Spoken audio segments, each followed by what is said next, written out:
seen in me. Thank you all so much for being here today. My name is Liz Gardner. I'm the children's librarian and the manager of this branch of the Free Library, the Queen Memorial Library. And I'm so glad you've all come today on this hot, humid day. We had moved the event inside, but it's still going to be such a good time, and you're all a part of it, and I'm so grateful. I'd like to invite anyone, especially young folks, that would like to come sit on the carpet. I would appreciate it if we had a nice little crowd up here. I think that would be really fun, so come on up. How about Amar, Abdul, and Farad, and all my kids? Come on up. Awesome. Yeah, we can also come up. All right, and just quickly, you're going to chair, we're going to shift up a little bit.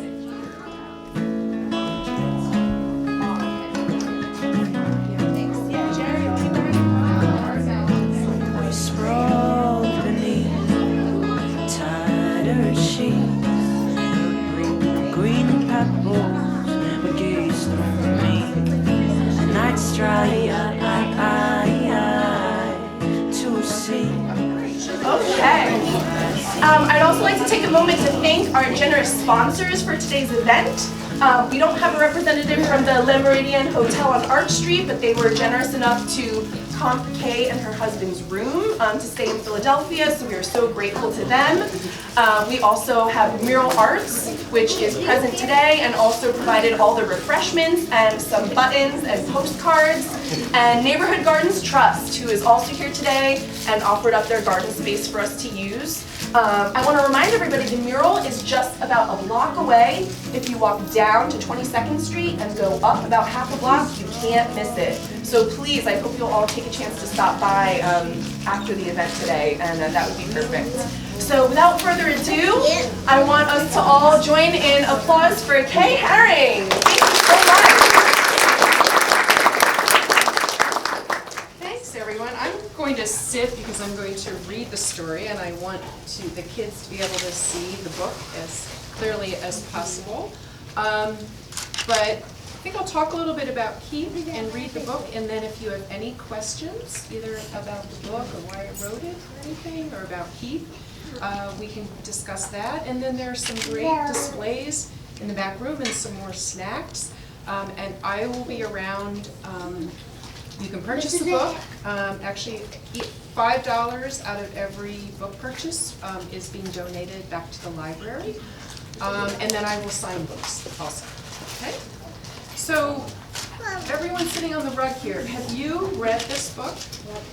Oh, good. So, and you know about Keith? So Keith was my brother. And this is really exciting for me to be here because there is nothing better than being able to have a book signing and talk about Keith practically in the shadow of one of his murals.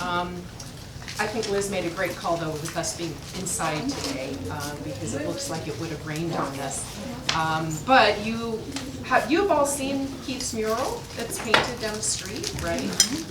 He painted that originally 30 years ago. And a couple of years ago, it was repainted by the Mural Arts program. Kate was here representing them. But this mural was one of many projects that Keith did in neighborhoods and outside so that everybody could enjoy his art. Keith was my older brother, and I am one of three sisters. I have two younger sisters. My sister Karen lives in Kutztown, Pennsylvania, not too far away, and I have another sister, Kristen, who lives in California. And we grew up in Kutztown, not too far from here. And we lived there our whole life. And then Keith went off into, well, Pittsburgh and then to New York City. And I'm going to talk a little bit about that in the book. The reason I wrote the book is because Keith was an extremely generous person. And I wanted everybody to remember that part about him. And he loved working with kids. He did a lot of projects where he would draw and then he would invite kids to draw also. And I wanted those particular qualities about Keith to be remembered. So I'm going to read the book, but I'm also going to stop and tell you a few things about Keith in the book as we go through it, okay? Keith Haring, the boy who just kept drawing. There was a boy named Keith. When he was little, his father taught him how to draw dogs and fish and funny things. His dad would draw a line, then Keith would draw one. Soon the whole page would be full. From that time on, Keith never stopped drawing. And this is what we did as kids. My dad would sit around and we would draw on pieces of paper. And you see this drawing here? So this is supposed to be Keith. There was an illustrator who drew the pictures in the book after I wrote the words. But then we were able to use actual pieces of artwork of Keith. So this is his doodle when he was 4 years old. Wow. So that's actually how Keith started drawing. And this, too, is something that he did in elementary school. Looks pretty much like something you guys would do in school, right? And some of these others are actually my dad's drawings with my granddaughter. So my dad today still, like with my kids and now my grandkids, he still sits around and draws with them. In elementary school, while taking tests, Keith doodled on the edge of his paper. When he handed in his work, the teacher would ask, "Why did you doodle on this important paper?" Keith didn't answer. He went back to his desk and just kept drawing. And again, if you look really close, that's one of Keith's doodles from when he was a kid. Sometimes Keith invited his friends to draw in his backyard clubhouse. Keith made symbols and said each one represented a letter of the alphabet. His friends asked, "Why do you draw symbols to write?" Keith drew more symbols. It was his way of answering their question. He encouraged his friends to join him. The illustrator actually drew, this is a clubhouse, a playhouse that we had in our backyard. And these are like some of Keith's friends, and we would hang out here, and he wrote up this alphabet, and we would actually write secret messages to each other so our parents didn't know what we were writing using these codes. As a teenager, Keith liked to draw in his bedroom with music playing loud. He would draw on every piece of paper he could find. His mother had to yell over the music. "Why can't you turn that music down and go outside and ride your bike?"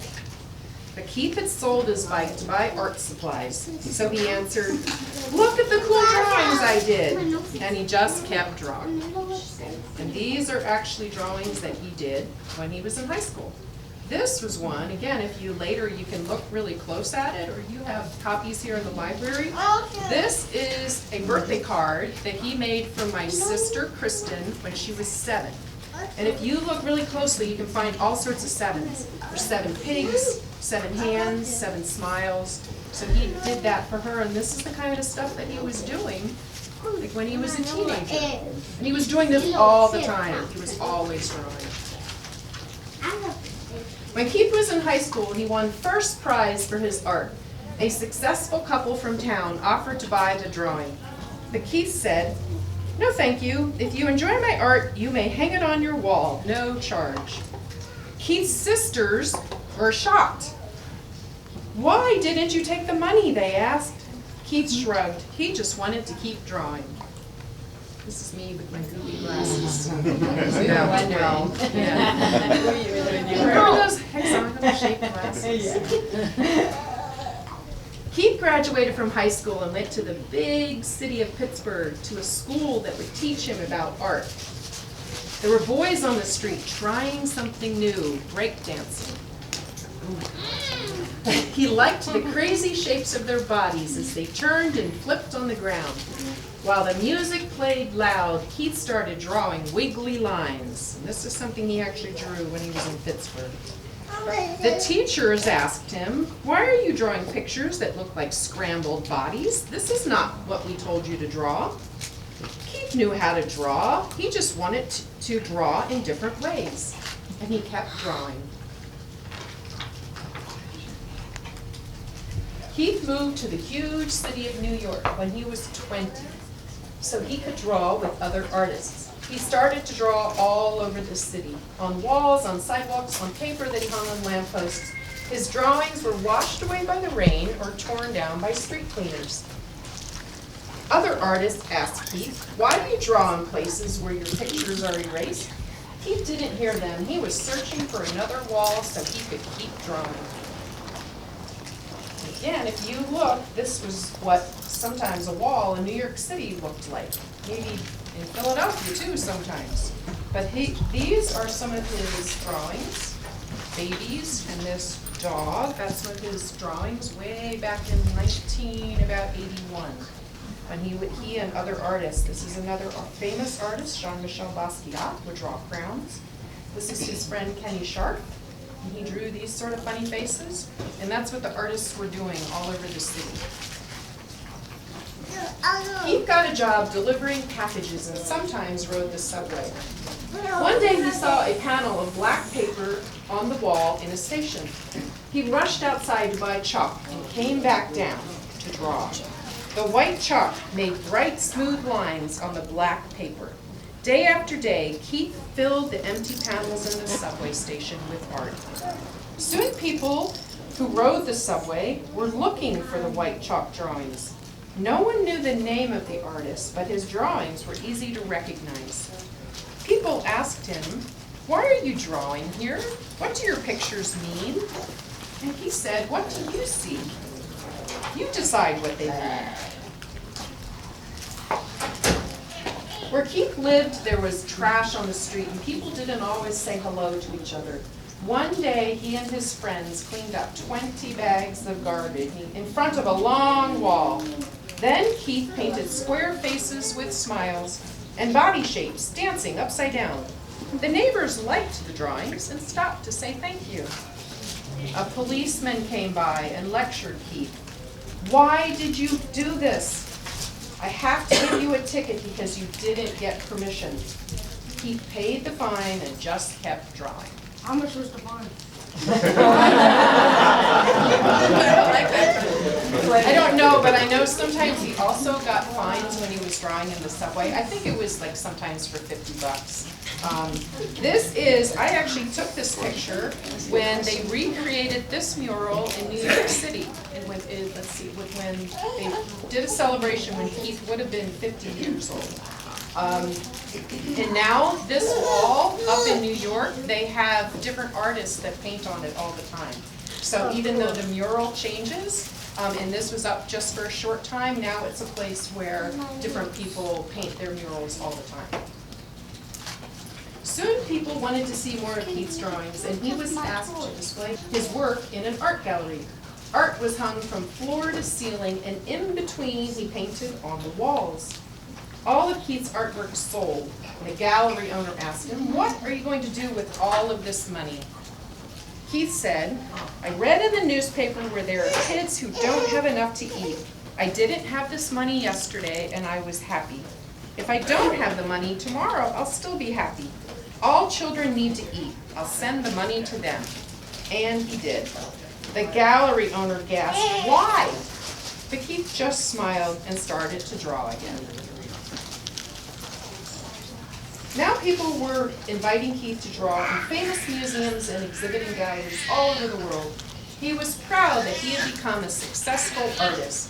But wherever he went, Keith insisted he paint a mural so everyone could enjoy his work. Just like down the street, right? During a visit to Paris, France, Keith painted on the outside of a children's hospital, 6 stories tall. Newspaper reporters came to take pictures and asked, "Why did you draw at the hospital? Do you think it will make the sick children feel better?" Keith didn't have time to answer, though. He had to finish the painting. And this took him over 2 days to do. Do you see how small this picture of him is up here? He had to be on one of those cherry pickers, and they moved him up and down all along this wall. He actually, I remember him talking about how he was a little scared painting this. Did he sleep it on? 2.5 days, that's so quick. Yes, yeah, it is. And first he went and he painted like the colors, the colors on it, and then the next day he was doing the black outlines. But that's how far he was up in on the wall.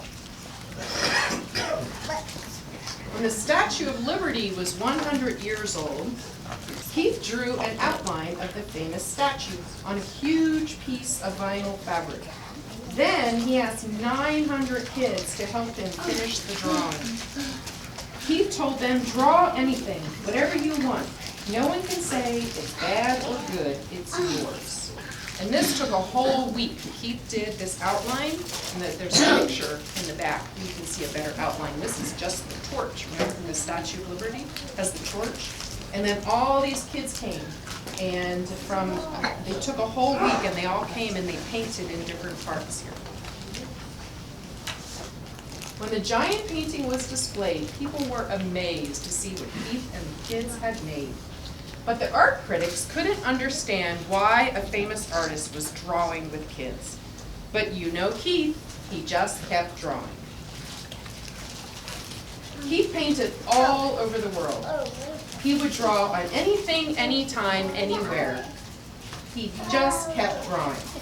Now everyone wanted to know, and together they shouted, why? Why do you draw all the time? Why do you give your artwork away? Why do you draw on buildings, on people, on clothing, on furniture, on subway walls, on cars, on skateboards, on walls that belong to no one, and on things to be thrown away? Why do you draw on everything? Keith stopped drawing just for a moment and answered, I draw all the time because there are many spaces to fill. I give my drawings away to help make the world a better place. I draw everywhere because everyone needs art. Then Keith turned back to the street, took a piece of chalk from his pocket, and just kept drawing. No more.